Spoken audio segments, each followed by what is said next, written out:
जानकी माता से हनुमान जी ने कहा कि माँ आज भूख लग रही है फल देखकर, और ये भक्ति का फल है। सीता मैया जिस वाटिका में बैठी उसमें लगे हुए फल तो भक्ति के फल हैं। लाग देख सुंदर फल रूखा, ये फल बड़े सुंदर हैं। एक विचारक ने बड़ी अच्छी बात कही, कहा ज्ञानी सत्य में सौंदर्य खोजता है, ज्ञानी सत्य में सौंदर्य पाता है और भक्त सौंदर्य में सत्य खोजता है। और इसीलिए लाग देख सुंदर फल रूप, सुंदर फल है। माता जानकी जी ने कहा इतनी दूर से चले आए भूखे ही रहे। हनुमान जी बोले माता भूखे ना रहते तो क्या करते, रास्ते में जितने मिले सब खाने वाले मिले, खिलाने वाला तो कोई मिला ना। सुरसा कह रही थी मैं खाऊंगी, सिंगिका कहती थी मैं खाऊंगी, लंकनी कहती थी मैं खाऊंगी, सब खाने ही वाले थे। अच्छा कितनी अद्भुत बात है। हनुमान जी कह रहे कि हम मन में यही सोचते हैं कि पता नहीं किसका मुंह देखकर चले, सब खाने ही वाले मिलते हैं, यहाँ से लेके वहाँ तक खाने ही खाने वाले। अच्छा जहाँ भी जाओ वही भी बिना खाए आगे नहीं बढ़ने देता, सब खाने वाले। अच्छा जहाँ यहाँ से लेके वहाँ तक खाने वाले बैठे हों तो समझ लो रावण राज्य में प्रवेश हो गया। यहाँ से लेके वहाँ तक सब खाने ही वाले बैठे हों तो रावण राज्य में प्रवेश हो गया। राम कथा के माध्यम से हनुमत चरित्र तो यही संकेत करता है। जानकी माता ने कहा तो तुमने उन्हें डराया नहीं कि तुम आगे नहीं बढ़ने देते बिना खाए, तुम्हारे राजा से शिकायत करेंगे। तो राजा का डर बताते तो उनमें परिवर्तन आता भी, ये बुराई छोड़ते। हनुमान जी बोले डराया था, कहा था कि तुम्हारे राजा से शिकायत करेंगे, लेकिन वो डरे ही नहीं। क्यों नहीं डरे? कहा वो कह रहे थे खूब कर दो शिकायत, हमें उनका डर थोड़ा ही है। कहा क्यों? बोले हम तो उन्हीं के इशारे से खाते हैं। उनके इशारे से क्यों? कहा बोले वो भी तो खाते हैं। अरे हमारे तो एक मुख है, हमारे राजा के तो 10 मुख हैं। जब राजा ही 10 मुख से खाएगा तो उसकी व्यवस्था में लगे रहने वाले क्या एक मुख से भी नहीं खाएंगे? हनुमान जी ने कहा कि माता यह हालत थी। सीता मैया ने कहा चलो छोड़ो, लेकिन एक बात है, तुम जब लंका में आए तो उछल कूद करके कहीं भी कुछ खा पी लेते, तुम्हें कौन थाली लगाएगा कि विराजो भोजन करो, कुछ भी खा पी लेते। हनुमान जी बोले माता हम ऐसा करते तो, लेकिन हमारे खाने लायक लंका में कोई चीज नहीं मिली। लंका में तुम्हारे खाने योग्य कुछ नहीं मिला, यहाँ तो बड़े खाते पीते लोग हैं। हनुमान जी बोले नहीं माँ, खाते पीते नहीं है, खाने पीने वाले नहीं है, पीने खाने वाले हैं। लोग जब किसी की प्रशंसा करते हैं तो यही कहते हैं खाते पीते घर के हैं, खाते पीते, और जब निंदा करते हैं तो हंस कर कहते हैं पीने खाने वाले हैं ये तो हनुमान जी ने कहा कि हमारे लायक कोई चीज मिली नहीं। कहूँ महेश मानुष धैनु खर अज खल निशाचर भक्षणी, भैंसा मनुष्य गधा बकरा कुछ भी खाओ, रावण के राज्य में खुली छूट।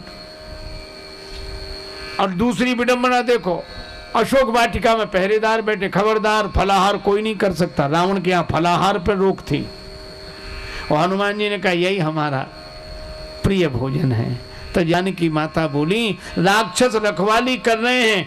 तो सीता मैया ने जब कहा कि राक्षस रखवाली कर रहे हैं, हनुमान जी बोले हमें उनका डर नहीं, अगर आप आशीर्वाद दे दो तो। जानकी माता बोली तब एक काम करो,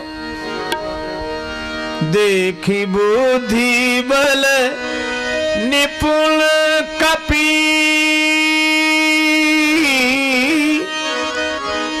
कहे वो जान की जाऊं। सुरसा ने कहा था तुम बल बुद्धि निधान, और जानकी माता देख बुद्धि बल निपुण कपि। वहां बल पहले बुद्धि बाद में, यहाँ बुद्धि पहले बल बाद में। सुरसा के सामने हनुमान जी पहले बड़े हुए बाद में छोटे हुए, इसलिए सुरसा ने बल पहले देखा बुद्धि बाद में, और जानकी माता के सामने छोटे पहले हुए बड़े बाद में, इसलिए देख बुद्धि बल निपुण कवि। और देखो भैया बल और बुद्धि, हनुमंत कथा का अंतिम एक संदेश लेकर जाओ। बल बुद्धि का एक संबंध भी है, ताकत के साथ अकल जरूर होनी चाहिए। आज विडंबना तो यही है कि जिनके पास अकल है उनके पास ताकत नहीं, और जिनके पास ताकत है उन्हें अकल नहीं है। रोना इसी बात का है। एक महात्मा कहते थे कि बिना अकल के ताकत लगाओगे, बिना बुद्धि के बल का प्रयोग करोगे तो दो ही जगह जाओगे, सेंट्रल जेल या अस्पताल। अकल नहीं लगाई और ताकत लगा दी, और वो पिट गया, कर दी रिपोर्ट, पकड़े गए जेल में। और अकल नहीं लगाई, ताकत लगा दी, वो था जबरदस्त, उसने ही ऐसा सबक सिखाया तो अस्पताल में। इसलिए बल के साथ बुद्धि का प्रयोग जरूर करना चाहिए। और तुलसीदास जी मांगते भी यही है, बल बुद्धि विद्या देहु मोहि हरहु कलेश विकार, देख बुद्धि बल निपुण कभी कहु जान की जाओ। अच्छा एक बात है, भक्ति का फल प्राप्त करो, लेकिन राक्षस रखवाली कर रहे हैं। अच्छा ये राक्षस वैसे नहीं बोलते, कोई फल के पास चलने को हुआ वैसे ये राक्षस तैयार। अगर आप देखो भगवान के भजन का फल हम भी प्राप्त करना चाहें तो राक्षस चुपचाप बैठे, पर जैसे ही भजन फल की ओर बढ़ो तो ये तुरंत। देखो अभी किसी को आलस से नहीं आ रहा है, अंगड़ाई भी नहीं आ रहे, और थोड़ा कह दो कि चुप रहो, माला लेके बैठो, माला हाथ में आई और मुंह से निकली जमाई,